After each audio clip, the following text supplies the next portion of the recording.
Tapos na ang botohan sa plenaryo at history-making ang naging botohan.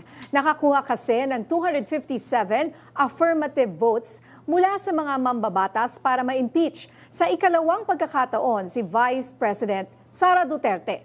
Kailan ba ito formal na iaakyat sa Senado? Alamin natin yan mula kay Kabataan Party List Representative Rene Co. Magandang gabi sa inyo, Congresswoman Co, at welcome sa Arangkada Balita. Magandang gabi po. Maraming salamat sa pag-imbita sa programa ninyo. Congresswoman, may impormasyon ka na ba kung kailan maitatransmit itong articles of impeachment sa Senado? Well, ang maaasahan natin ay dapat agaran, no? Even forthwith siya mangyari. So, pinoproseso lang ng House yung photocopy ng mga iba't ibang dokumento, pero ang information natin ay this week dapat ay mai-transmit na siya. And Congressman Ko, actually pag tumingin ka sa social media, marami yung bumilib dyan nga sa Congress kasi you stood your ground kasi ang daming distraction. Nandiyan yung threat na sinasabi yung mula sa PDP laban, then nandiyan of course yung sa isang religious group, nandiyan pa yung sa Rage na group, then of course nagkaroon ng palitan ng liderato sa Senate, pero you stood your ground at ang taas ng boto. Kamusta yung behind the scenes, kumbaga nung nalaman nyo, talagang naging maayos yung botohan, hindi naman naging distraction para sa Kongreso ito? Bahagi ng mga ginagawa ng mababang kapulungan ay ang iba't ibang mga batas na susagot doon sa mga issue ng mamamayan. So kasama po dito yung korupsyon. At isa lang naman po to sa mga issue na lahat tayo ay ina-ensure natin na nare-resolva. So alongside yung ating gawain sa pag-resolve ng budget ng kalusugan sa edukasyon, andyan syempre yung korupsyon. Tuloy-tuloy ang trabaho. Pero yun nga, nagulat po ba kayo sa taas ng numero, 257? Yun ako nyo, mas mataas pa kaysa sa nakaraang taon. Hindi na po tayo nagulat dahil malakas at mabigat ang ebidensya na hawak natin para po doon sa impeachment ni VP Sara Duterte. No, hindi lang po ito yung confidential and intelligence funds. Ay, so, pasensya po, saglit lang po. Okay lang po. Okay, Okay. so kausap natin ngayon si Representative Rene Co ng Kabataan Party List. Yeah. Oo.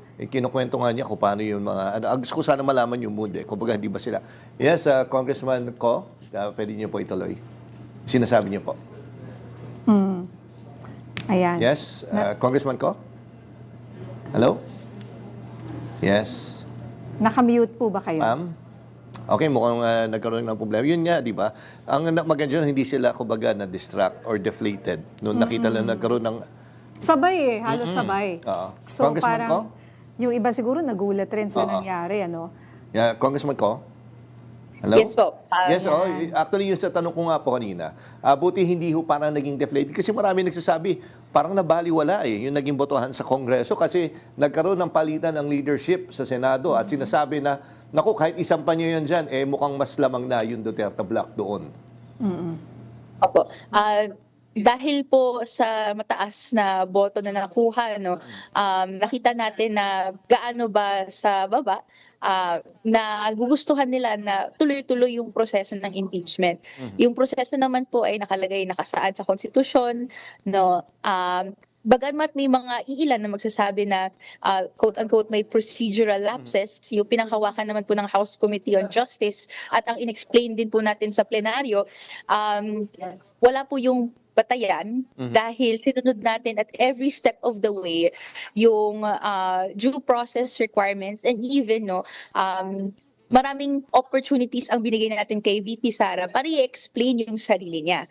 Pero at every turn ay hindi po siya sumipot. At every turn hindi siya nagbigay ng explanation tungkol sa kanyang mga naging kakulangan, misuse, abuse of confidential intelligence funds, unexplained wealth, and even yung mga binitawan niyang mabibigat ng mga salita na nagsasabing papatay siya ng tao.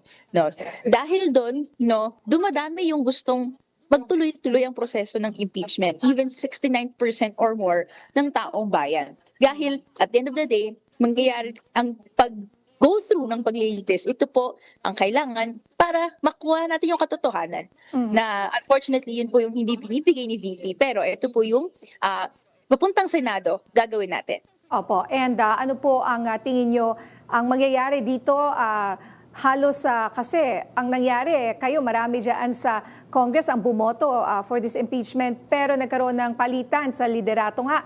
May bago na tayong Senate President. How do you think this will affect itong impeachment trial ni VP Sara? At kung sakali, ano sa tingin mo yung pinaka-top priority pagdating sa ebidensya para ma-ensure yung kanyang conviction ng House Prosecution Team?